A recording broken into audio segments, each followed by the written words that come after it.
Your digital ID is being used as the backbone to the new financial system, and headlines like this point exactly in that direction. Check this out. Okay, here we go. Payment data is back office automation's hidden goldmine.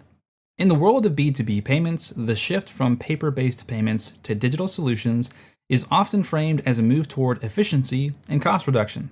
But beneath the surface lies a more profound transformation: the potential to harness vast amounts of payment data to drive strategic business growth. Welcome to the AlterNate Vantage. My name is Nate. This is where I provide a different perspective on finances, news, and generational wealth. If you like this kind of content, then don't forget to like and subscribe. All right, back to the video. All right, so here's what's going on.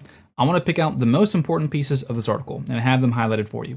Here's what it says. By digitizing and automating the payment process, businesses gain access to a wealth of data that was previously locked in spreadsheets, PDFs, and filing cabinets. This data can now be analyzed to uncover patterns, optimize financial operations, and inform decision-making. For example, companies can analyze payment cycles to improve cash flow management or track vendor performance to negotiate better terms. Here's what's being said between the lines of what's not being communicated here.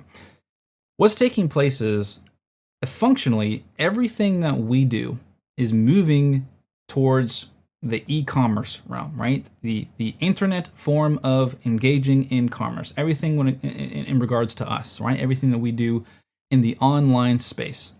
And so previously, when it came to a lot of our activities and the things that we were doing and trends and so on and so forth, those things were being captured in spreadsheets, PDFs, and manual forms of filing. But more and more, everything is being digitized.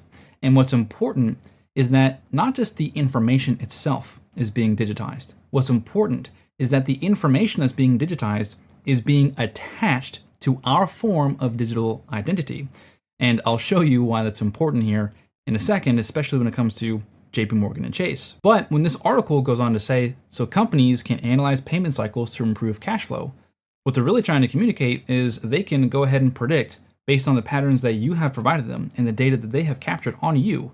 They know what your spending patterns look like, thus they can forecast in much further time spans so they know how much cash flow they truly have available today to act on the business that hasn't come yet in 3, 6, 9 months. And of course, they can use these to get better terms with their vendors based on their performance or expected output that their business can provide. The article goes on to say, moving B2B payments from back office burden to a strategic asset. Against a dynamic operating landscape like today, payments automation is not just about efficiency. It's about leveraging data to become more agile and strategic. Whenever you see the term leveraging, that is a banking term to essentially say they can take that data, leverage it, aka monetize it, so they can be more agile and strategic with what they're using those business expenses on. And then lastly in this article, this says, crucially, firms that are able to unlock data via automation may be those best positioned to reap the advantages of concurrent technological advances such as artificial intelligence. So they're already anticipating that not only they're going to leverage this data, aka monetize it, but they definitely intend to take this data, put it through an artificial intelligence large language model, and use that to be even more efficient. Now, what does any of this have to do with the changing landscape of our financial system? And I kind of hinted at it a couple times, but the inclusion of digital IDs, right? Our online digital footprint. What does that look like? What does that mean? Well, a couple things. The UK has already announced that they're going to launch their digital wallet, their digital ID this year. They were going to launch it next year in 2026, but they're now launching it this year. And interestingly enough, there is a recent article in which Apple had to stop offering encrypting services for all the information that they store on the iCloud, with a few exceptions, just in the same year that EU wants to incorporate a digital ID, and the best undergirding to that ID is data. Now they have access to that data because Apple decided to no longer encrypt it. Interesting. Either way, all I'm trying to communicate is that data is effectively the new gold. It is the new most important aspect to anything that we want to do in the financial space, because all form of finance is moving into the internet space, the Internet of Things, IoT, if you hear that or see that written anywhere. And this is just one final example. This is Project Epic, which is being sponsored by JP Morgan and Chase under Project Connexes. Here's what they say when it comes to digital IDs.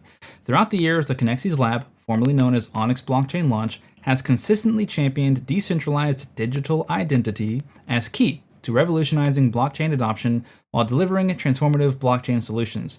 And this entire article is essentially about the incorporation of digital financial systems, blockchain, stablecoins, central bank digital currencies, in tandem with our current financial system, using those both at the same time, and they see digital IDs as the foundation to all of that. And so likewise, in the article that we were just reading, they were talking about how the data attached to their customers and their business partners is going to be the most informative and transformative means of recapitalizing the customers they're already serving. So at the end of the day, this is just more evidence that we are witnessing a transition. We are witnessing that change take place. And the most important thing that you can be doing right now is getting your hands on assets, because what that means is that the value of a dollar is going to continue to go down. We know this is going to be the case. So what I'm doing is, as much as I can, getting my hands into assets such as real estate, whole life insurance, gold, and silver. So if you want to stay up to date on what's happening in these markets and what's taking place, don't forget to like, don't forget to subscribe, and with that, I will catch you in the next one.